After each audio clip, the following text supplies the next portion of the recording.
Well, buen Camino pilgrims, I am Jeremiah Gibbs and I am your Camino guide. I'm glad to be here today to talk about the equipment that I use to film my videos when I'm walking on Camino de Santiago, and glad to talk about how you can get great video yourself when you're there in Spain so that you can bring back and share your memories with others.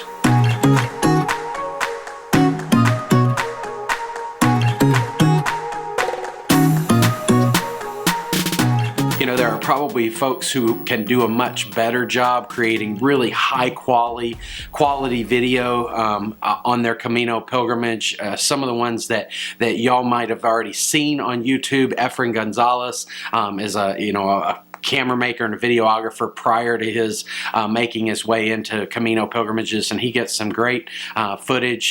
The other one that I would really recommend to you is Peter and Kristen Dickerson. They have a movie, kind of feature-length movie that is absolutely phenomenal videography, and I would recommend either of them to you to really capturing this Camino pilgrimage at a much higher level than what I'm able to do as a fairly kind of amateur in filmmaking. But I think that the tools that I'm using are incredibly practical ones that I think you'll be able to use with some proficiency. They're not hard to use. You don't take a lot of your time while you're on pilgrimage trying to capture the footage, and for me that's really critical because I don't want to spend all of my time trying to take video and then not be able to really fully participate in the pilgrimage and be able to be on that spiritual journey that I really hope for when I'm walking Camino. So I've narrowed it down to three pieces of equipment, or three cameras and some kind of accessories, and I'm going to talk to you about each of those in just a moment and tell you how I've come to use those and how I'm able to make film with them. And then I'm going to talk to you about two. If you wait till the end, I'm going to give you two pieces of equipment that I probably would have chosen instead, and I'll talk to you about why I think those would be even better than the pieces that I've actually been using. I'm going to put links to all of these things in the description, but please know that I am not sponsored by any of these products. I didn't get paid to talk about them, and I didn't get them for free. I bought them all at full price. I am an Amazon affiliate. I would welcome you to go ahead and purchase items from my affiliate links that are in the description, but none of this is our sponsored kind of recommendations, and so would just recommend that you check them out, and hopefully something here will work well for you too. And the first piece of equipment that I want to talk to you about is my GoPro Hero 9, and I'll tell you a little bit about why I chose this particular camera and why I have this sort of what they call the media mod on here. So the GoPro is really easy to use as the vlogging camera. So if you look at any of my videos and you see me talking to a camera like this and having a conversation with you, then those videos are all going to be on the GoPro. And the reason that this camera is really great for that is two things. First of all, with the GoPro, your lens is everything beyond, I believe it's a foot maybe, is all in focus all the time. So no matter where I am with the camera, you're always going to see my face in focus. That's not considered great for sort of professional video. In fact, if you see the video that you're looking at now, you should be able to see kind of a blur in the background and so on, and that's what you would typically associate with professional video footage. The GoPro does the opposite of that. It's going to keep it all in focus, which makes sure that when I'm filming myself, I don't have to worry about whether I can be fully seen. The other thing that's great about the GoPro is the Hero 9 as well as the new Hero 10 that's just been made available recently. Both have this front-facing screen, so you can see there. I think you'll be able to see the screen that allows you, when you're in vlogging mode, to be able to see whether you're fully framed into the image, so that I can see whether I've got myself in the image in a good way. Attached to that GoPro, this is this box that goes around the outside here is called the Media Mod, and that's available for both the Hero 9 and the Hero 10. It normally has a windscreen on here that was lost on Camino, but this Media Mod is a much higher quality microphone. It is not a top of the line microphone, but anything within just a few feet of a source is going to be a very high quality sound, and you can hear that on my videos. Throughout my videos, you're going to hear pretty high quality sound coming from that Media Mod, and all of that I was able to just stick that in my pocket on a regular basis. I would just after filming a brief section, I could just put that in my pocket all in one piece, and it didn't have to be cared for. The lens and so on, the lens is replaceable, so if I did happen to scratch it, it's easily replaceable. The GoPro is designed to hold up to the kinds of things that we're doing and much more, actually, as an action camera. So it functions really well as just a high quality image, high quality sound, and is not going to be something that's easily destroyed. The other thing that's really great about the GoPro is that this films at, I believe, 5.3K resolution. So if you want to film something that's really wide, you want to take a really wide shot, and then when you're editing later, you can cut in on particular parts of that image. So having the 5.3K, I don't usually, like my YouTube videos that you're watching right now are all produced in 1080p, so they're high def, but they're not that high 4K image that sometimes you'll see, and YouTube doesn't even, all the platforms don't always use that. YouTube does allow 4K, but most of the time, if we're at 1080p, we're creating a pretty high quality image that people are going to enjoy, and I'm able to film this then at a much higher resolution, and then I can crop in and get the individual kind of close-up images that I'd want to be able to see. The GoPro is really excellent for that. The other thing that the GoPro is going to be really good for is the image stabilization and the leveling of the image. So I don't have to worry about whether I have the image, the camera at an angle or something like that whenever I'm filming, because it will level all of it out in the device. And also, as you shake and move around, it's going to stabilize. Some of the best image stabilization of any camera on the market is right there in the GoPro. That helps us a lot. It also, if you're panning images and things like that, it's going to sort of smooth those out and make it look sort of like you have a gimbal. It's not quite the same as having a gimbal, but gimbals are heavy, and I decided I do have a gimbal for my iPhone, and decided I wasn't going to bring that with me simply because they're fairly heavy, and still the GoPro does most of what the gimbal can do with the image stabilization that's built in. There are a couple of accessories that I found made the GoPro much more usable for my purposes, which I think you may enjoy as well. The first thing is, all of the devices that I have this Ulanzi magnetic mount mounted to the devices, which means that I can take that camera and put it on multiple devices very quickly. I take that and put it in my pocket most of the time, and then can take it out and put it on a tripod very quickly on whichever device, however I'm going to be using it. For me, whenever I'm trying to film on Camino, I want things to be very quick, so that because what I found is the more time it takes me to set things up and frame a shot properly and all that, the more time all of that takes, the more likely that I am to simply not do it at all. And so I really want a device that's going to make all of that really very smooth. So a few ways that I've been able to use that. First of all, I have the magnetic mount on the bottom of the GoPro. This magnetic mount right here will actually stick to some metal surfaces, probably not hanging off on the side or something like that most of the time, but you can put that on, on the top of on the hood of a car, on certain kinds of like metal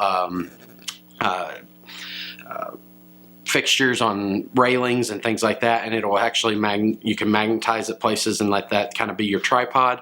And so I have done some of that. Sometimes on a metal table, you can just stick it to the table, and that will function as kind of a little makeshift tripod. That's one of the ways that I use it.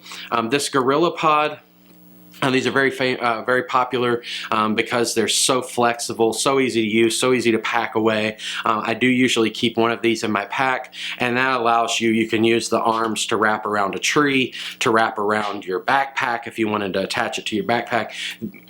Almost anything that you want to do, you'll be able to attach the GorillaPod to almost anything that you would want to be able to do.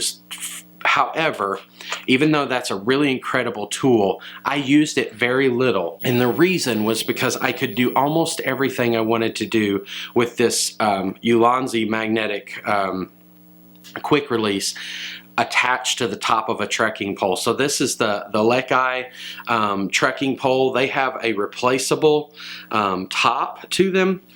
And I was able to put, I'll kind of put a close-up image there. I was able to put a screw through the top of that Ulanzi trekking pole. They do have tripod mounts. I found them to not be really strong enough for my purposes, but I was able to modify this one so that I could put that tripod or that magnetic quick connect right on the top of that. And so what that allows me to do then is I'm able to use the trekking pole kind of like a selfie stick. Right? So I'm able to film like this and to be able to get a good image of myself without being able to, or without having to have a dedicated selfie stick. The other thing that it allows me to do is I can then turn that over. The GoPro will automatically know that it's upside down, and I can use it to get shots of my feet. I can use it to give shots on my legs, things like that as I'm walking, and you've seen some of those shots already in my vlog videos from this summer. So that device became very, very valuable for me to be able to quickly connect my phone. It did add a few ounces to the trekking pole. There are some trekking poles, by the way, that have the 3/8 tripod thread already built into it, and you might check out some of those instead of modifying a Lekai pole. I had the Lekai pole, so I just went ahead and modified it and added that tripod screw to the top of it, and it's worked well for me, though I may go ahead and get a trekking pole that's got a dedicated tripod screw at some point. So anyway, now I do want to give you one device that I've only recently discovered, but I think could be really helpful for you instead of this, and I think it will probably be the way that I'll go going forward. So the problem with this, adding this to your pole, is it does make your trekking pole quite a bit heavier, and of course these are something that we're using all day long. So people pay a lot of money to make their trekking poles lighter, and then for me to add several ounces to the top of it is not a great idea. But what I've discovered recently is this little device, which is called the stick pick. Now you can see I've already added my Ulanzi magnetic to the top of it. You wouldn't need to do that. It's got a tripod screw right to the top of it. But what I've done now is I've added that that magnetic holder, that magnetic quick connect to the top of this stick pick. And then if you'll notice, all I have to do is once it's adjusted, it will go right onto the end of a trekking pole, and it will function in the same way to be able to hold up my camera. Let me show you that. So you can imagine if I were going along walking Camino, I would have this camera with the stick pick already attached just in the pocket of my shorts. You could have it in the pouch of your backpack, almost anywhere you'd be able to host that. If I want to take an image, I want to make a video to be able to talk about what I'm experiencing, I can just pop that out right there. I put the end on my trekking pole, and then I have a device to be able to hold my GoPro at an arm's length to be able to film kind of vlogging style, to be able to talk to the camera and for me to be able to film what I need to. And then of course if I wanted to be able to invert it and to take some of those shots like I was talking before, then we can certainly do that as well. And of course the camera angle can be adjusted with the GoPro mount, with the GoPro's quick connect there as well. So I think this will be my new setup. This is probably going to be much lighter, much faster, and I can eliminate that weight from my trekking pole, because as soon as I'm done, I just give that a twist and pop it off and can then put that back in my pocket. Now my second camera is one that almost all of us are going to have in our pocket all the time. It is my iPhone 13 Pro Max. Now on my last Camino this summer, the videos that many of you have already seen, at that time I had an iPhone 11 Pro Max, also a very, very high quality camera, shoots in 4K, has good focus, autofocus and everything, and so it's going to produce really high quality video and pictures right there in the phone. It does have some image stabilization built into it in the iPhone 11 Pro Max. The iPhone 13 Pro Max, which I've recently purchased, has even better cameras, and especially the image stabilization, which is especially important for those of us who are trying to create video with, handheld video with the phone. You can create some really high quality video all the way up to 4K. And again, all of that is going to be carried with you all the time. You already have this camera with you. It's an incredibly good camera on its own. I would say for me, if I were not filming these for you all, if I wasn't going to produce videos for the purpose of putting them on YouTube, I would only use the camera in my iPhone 13 Pro Max. But you may choose that if you want to upgrade that, especially if you're going to be doing vlogging, where the audio from that microphone is a good important part of being able to speak to the camera, then that might be a good reason to go with the GoPro. That's why I did that, because the audio in the iPhone is not going to be good as you start to get other noises in the scene. If you were only going to hold your iPhone out at an arm's length and film that way, then you probably can get pretty good audio from the built-in microphones. You probably already know that. At arm's length, if you start to get your audio source farther away from your microphones, you're going to get lower and lower quality audio, and I would say that beyond about arm's length, the iPhone audio is not going to be very usable. The other thing that I would suggest with the iPhone that is a sort of advantage, or a reason that you might want to go with it, is the iPhone does do better in low light, I think, than a lot of the GoPro and some of the other small sensor cameras like that. Especially if you will go into your settings on your iPhone and change your frame rate to a lower frame rate. So you might have it set at 4K 60 or at 1080 60 whenever you're doing your normal filming. That would be kind of typical, especially if you'd like to kind of do some slow down images. I film everything in 60 frames per second so that I can slow those down into slow motion images when I want to be able to do that. That allows you to be able to cut it down to half speed and still have a smooth image. But if you want to be able to film in low light, sometimes it helps to change your frame rate down to 30 or 24 frames per second. That allows more of that light to get into the sensor, and that works particularly well with the iPhone. So you can see in my videos from this summer, there are places where I'm filming in basically a completely dark church, but I switch that down to 1080 and 24 frames per second and capture all the light that I can get into that sensor, and I can do much better in low light with the iPhone than I can with the GoPro.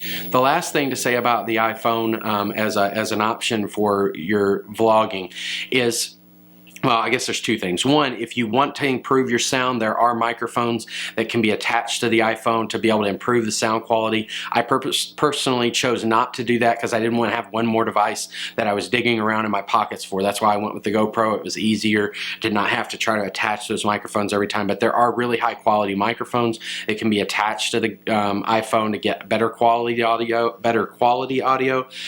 The other thing is, if you will use the rear cameras on your iPhone, you're going to get a higher quality image and a better stabilized image than if you use the FaceTime front-facing camera. Of course, the downside then is that you're not able to see yourself and see how you're framed in the image if you are looking at the rear-facing camera, right? Because the screen is facing away from you. So what I would suggest in that case is that you set it at its widest setting and make sure that you are at a high resolution so that you don't have to worry about whether you're in the frame, because if you can't see when you're in the frame, then it's harder to do that. But if you know that you have it at a wide setting, you have that phone out as far as you can from you, then it allows you to then crop in later if you need to, and then you get to use the high quality cameras that are in the rear facing of the phone, and you're going to get a much better quality, and it's going to be better image stabilization there. The last thing about the iPhone that I would recommend is I have the same magnetic sensor, so this can go on the end of my trekking pole, this can go on the end of my my little GorillaPod tripod, and I can attach my phone to all of those same devices as well. I'll put links in the description to the Ulanzi tripod mount and the little small ball head that I'm using here to be able to use those. But those are incredibly useful, and again can attach to all of my devices through that little magnetic connector, and it's super simple to be able to use the phone in a stabilized way as well. Now the last device that I used for filming my Camino this summer was going to be a DJI Mavic Air drone. So you probably have already seen some of my drone footage of my Camino this summer. One of the things that was important to me was to be able to access that drone very quickly. So I have this little black Velcro pouch that is attached to the side of my pack. It zippers open and I can pull out my drone very quickly. I then can just open that case. I return the case back into my pouch and can begin to fly my drone. Now, one of the reasons I went with the DJI Mavic Air is this is one of the highest quality drones that you can buy that can be flown with the phone alone. So most of DJI's later drones, higher quality drones, do not have the ability to fly it with your phone only. You also have to have a remote control to be able to do that. I stuck with the DJI Mavic Air because this one allowed me to fly it with my phone. If you purchase a different drone, you're probably going to have to take the remote with you as well. That's going to add some additional pack weight, and you'll have to decide whether it's worth it for you to have the control. The one thing that I would say about controlling this with the phone is the range with the phone is very, very close. You're not able to fly up and, for example, I'm not going to get drone footage of you know, some building that's far away or some high spot in a city or something like that, because the range of the drone is very short when you're flying it with your phone. For me, that was okay because I was primarily taking images of myself. I was okay to have the short range, but I will say it was quite frustrating to lose range often flying it with my phone. So the last thing is, no matter which drone you get, you're probably going to want to have one of these little ND filters like is on the front of my DJI Mavic Air. You can get those ND filters fairly inexpensively for almost any popular company, you know, DJI or other popular drone company. It's easy to get those little ND filters. What an ND filter does is it slows some of the light that gets into the sensor. For those of us that are not photographers, that's important for one simple reason. Drones are up in the air, so they're getting a lot of light in the sensor from the sun. And what that does whenever you have a lot of motion with a lot of light, that's going to make your video kind of jerky. I call it jogging. So if the video is jogging, that's because you have too much light getting to the sensor, and therefore the frame rate on the video, I'm sorry, the frame rate on the recording is too high. So we want to be able to reduce that by blocking some of the light. So having an ND filter, I just left my ND filter on there all the time, and that mostly worked okay for me. But if you look at some of my drone footage, you'll be able to see the jerking as there was too much light getting there. That was before I put the ND filters on there, and fortunately I put them on by the end of my trip, and some of my later footage is pretty smooth.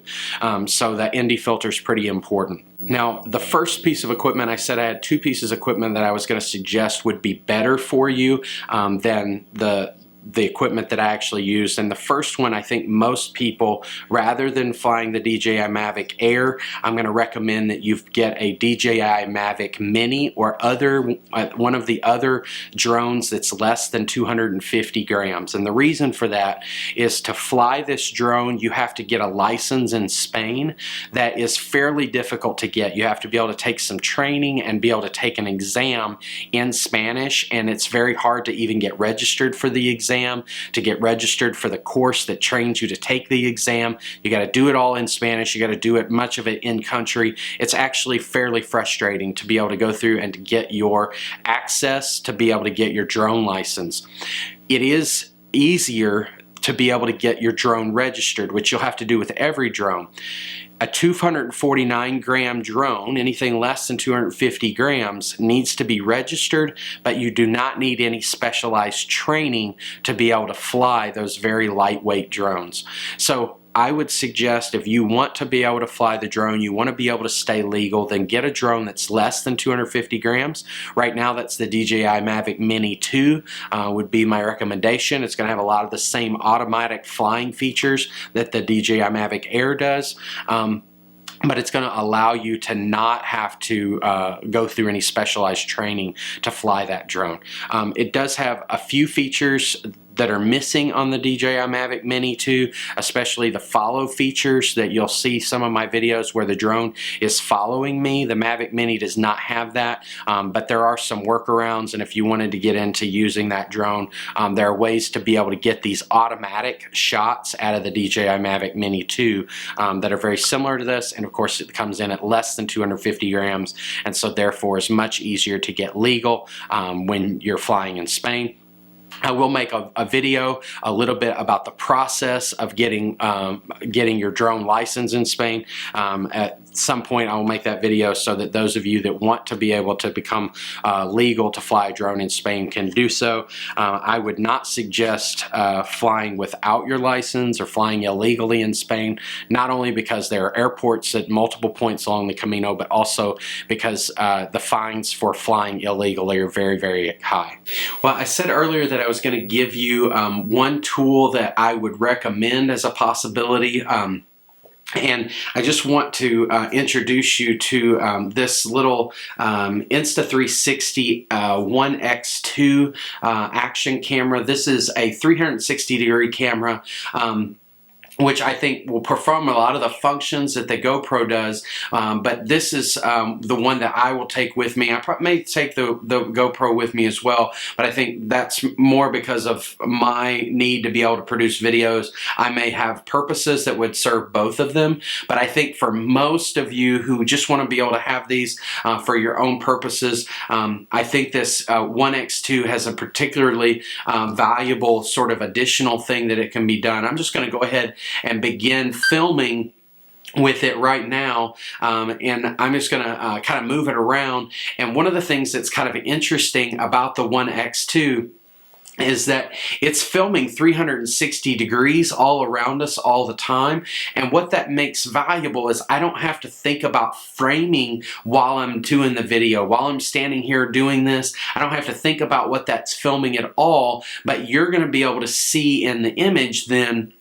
and in post, in the aftermath, I'll be able to then produce the exact framing that I want to see and be able to point it in any direction, which is especially valuable on Camino, that you might capture a part of yourself as you're walking. You might then pan that image to somebody who's standing around you, or then to be able to pan to some of the rest of the countryside. And you don't have to worry about accidentally cutting somebody's head off or something like that, which happened to me in a lot of the film that I took on my GoPro. Even though I have the little viewing window, sometimes just make the mistake of not getting what I need in that image. But when I have the 1X2, I don't have to think about framing while it's going on. There's some tracking and so on in the software. So I'm going to be using this when I take my next Camino in May.